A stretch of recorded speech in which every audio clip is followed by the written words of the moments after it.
Olá, meu nome é Maria Alice, sou professora de filosofia, doutora em ética e filosofia política.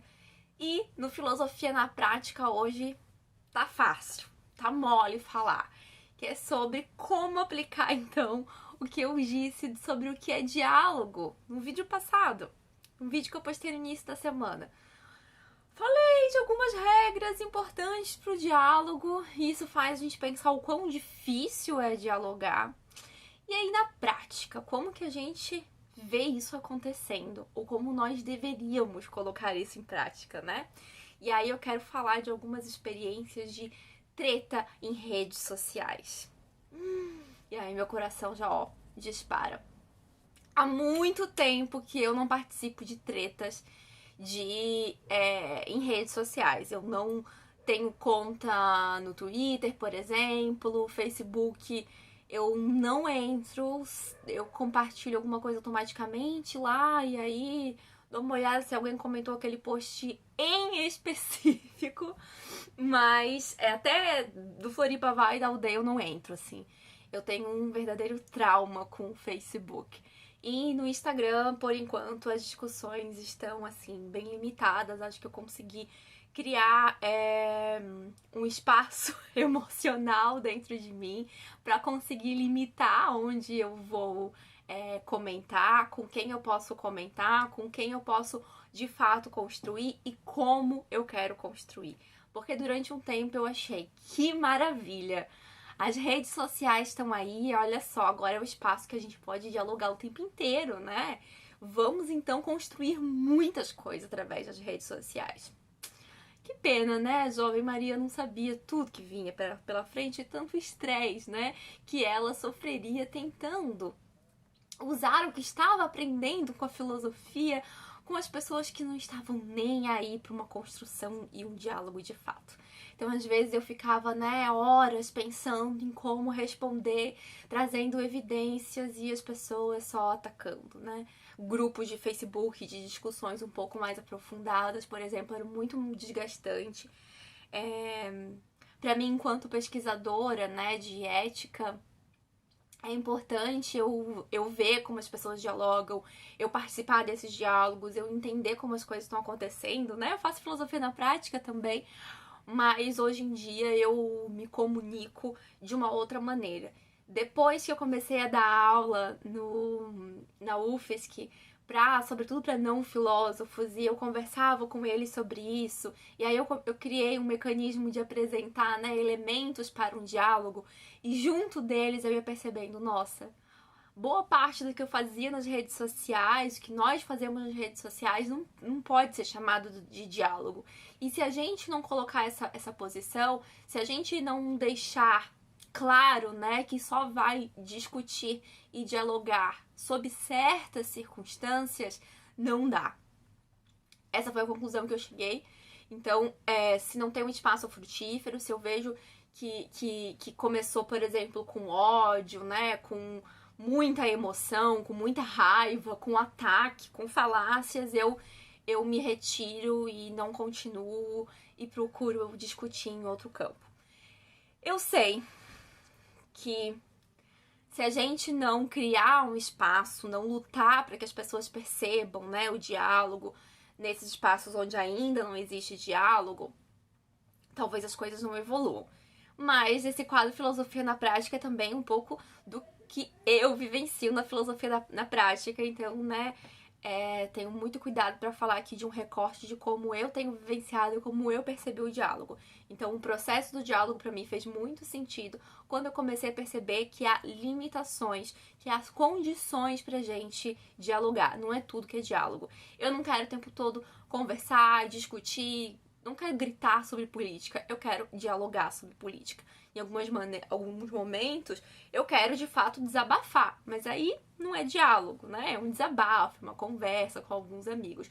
Mas se eu quero de fato dialogar, e é o que eu me proponho enquanto cidadã, enquanto professora de filosofia também, certos espaços eu prefiro me retirar e surgir, né, quando surgir a oportunidade, quando tiver essas condições apresentadas, então, de fato, me engajar, né?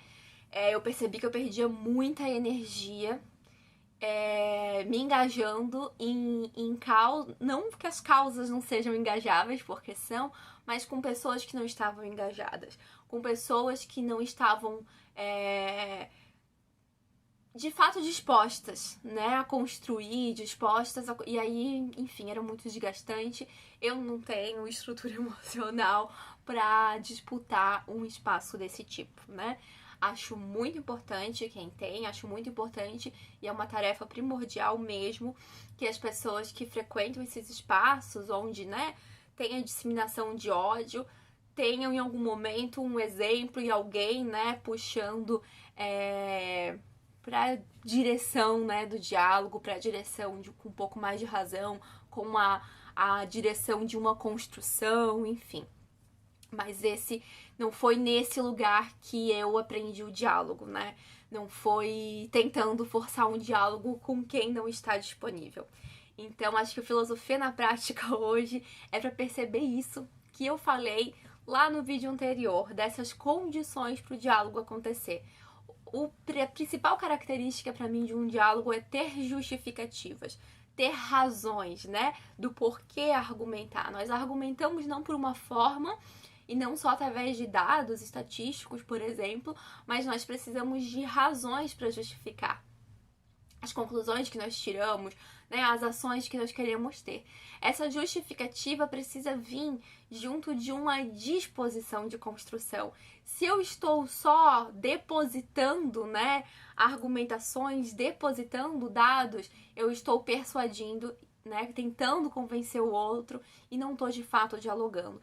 Então também para o diálogo tem que ter ali uma disposição das pessoas em querer de fato aprender, construir, melhorar. Tem que ter uma certa humildade para inclusive apresentar os seus pressupostos, né? Tem que ter uma humildade para em algum momento poder rever o que apresentou, para entender a limitação também das nossas colocações, para que então elas possam melhorar e entender mesmo o processo de diálogo como uma dialética. Já viram um vídeo que eu coloquei algumas semanas atrás sobre o que é dialética, que é esse processo de confronto, né, de uma tese e uma antítese, que é então, né, algo oposto, né, e gerar então um resultado que é a superação. Sempre que a gente de fato se entrega, né, nesse confronto do diálogo, mesmo que não pareça evidente, sempre tem um resultado melhor, né? A gente processou ao apresentar melhor os nossos pressupostos,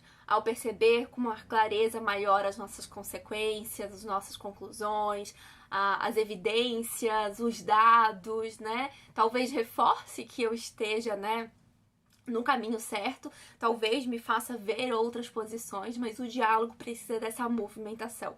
Então, se a gente não tem algumas, né, e aí eu digo assim, que a gente não precisa ter pessoas a condição para o diálogo não é ter pessoas eruditas, pessoas que conhecem de tudo. Não.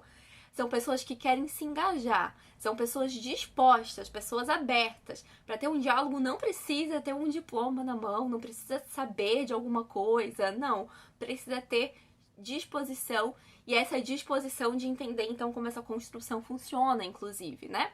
A minha tarefa como professora de filosofia, por exemplo, é falar sobre isso. Nem todo mundo já sabe como constrói um diálogo. É por isso que eu resolvi compartilhar esses vídeos de filosofia por aqui. Mas se você não tem essa disposição para ouvir, para construir o diálogo, você não tem a condição primordial para participar dele, né? E aí, realmente, tudo que acontece ali vai dar um estresse, né?